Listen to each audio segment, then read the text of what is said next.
नीति वचन अध्याय 16 कुलपद 33। मन की युक्ति मनुष्य के वश में रहती है, परंतु मुंह से कहना यहोवा की ओर से होता है। मनुष्य का सारा चाल चलन अपनी दृष्टि में पवित्र ठहरता है, परंतु यहोवा मन को तौलता है।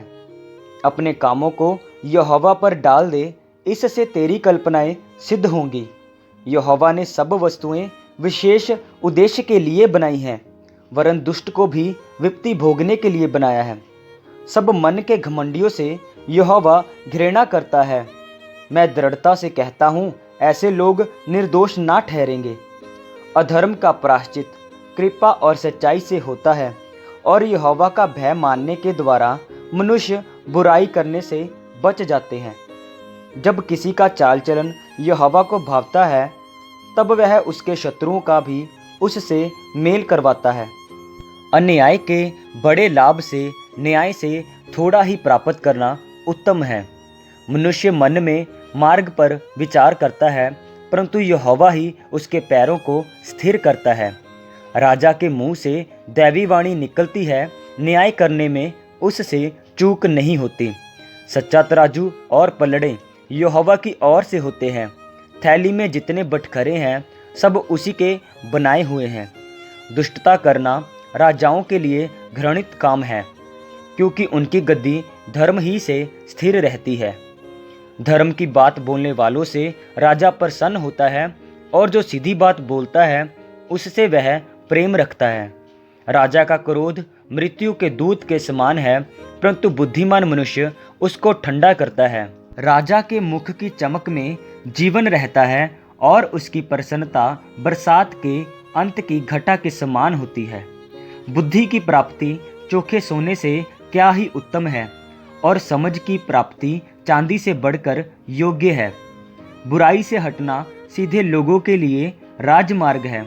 जो अपने चाल चलन की चौकसी करता, वह अपने प्राण की भी रक्षा करता है। विनाश से पहले गर्व, और ठोकर खाने से पहले घमंड आता है। घमंडियों के संग लूट बाट लेने से दीन लोगों के संग नम्र भाव से रहना उत्तम है।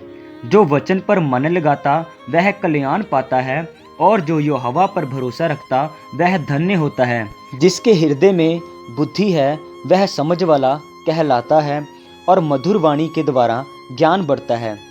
जिसके पास बुद्धि है उसके लिए वह जीवन का सोता है, परंतु मूढ़ों को शिक्षा देना मूढ़ता ही होती है।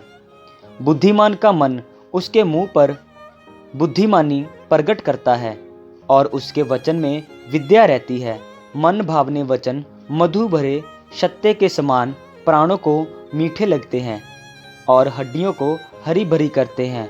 ऐसा भी मार्ग है जो मनुष्य को सीधा जान पड़ता है, परंतु उसके अंत में मृत्यु मिलती है। परिश्रमी की लालसा उसके लिए परिश्रम करती है, उसकी भूख उसको उभारती रहती है। अधर्मी मनुष्य बुराई की युक्ति निकालता है, और उसके वचनों से आग लग जाती है। टेढ़ा मनुष्य बहुत झगड़े को उठाता है, और कानाफूसी करने वाला परम मित्रों में भी फूट करा देता है। उपद्रवी मनुष्य अपने पड़ोसी को फुसलाकर कुमार्ग पर चलाता है।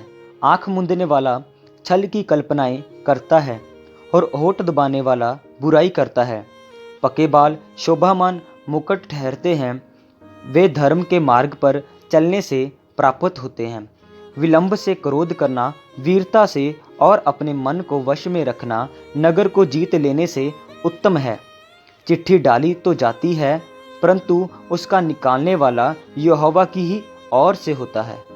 मेरे प्रियो, आज का अध्याय हमें घमंड के विषय में क्या कहता है जानेंगे परमेश्वर के वचन के द्वारा।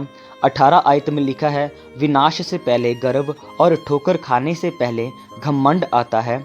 19 आयत में लिखा है, घमंडियों के संग लूट बाट लेने से दीन लोगों के संग नम्र भाव से रहना उत्तम है।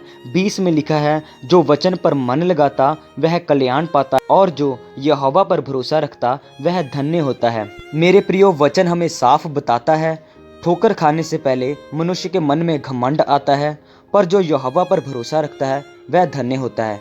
इसीलिए हमें वचन पर भरोसा रखना है, और परमेश्वर में बने रहना है। हर प्रकार के घमंड से बचे रहें। हालेलुया।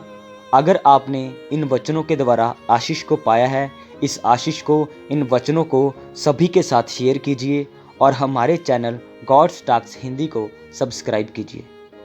प्रभु आप सबको आशीष दे।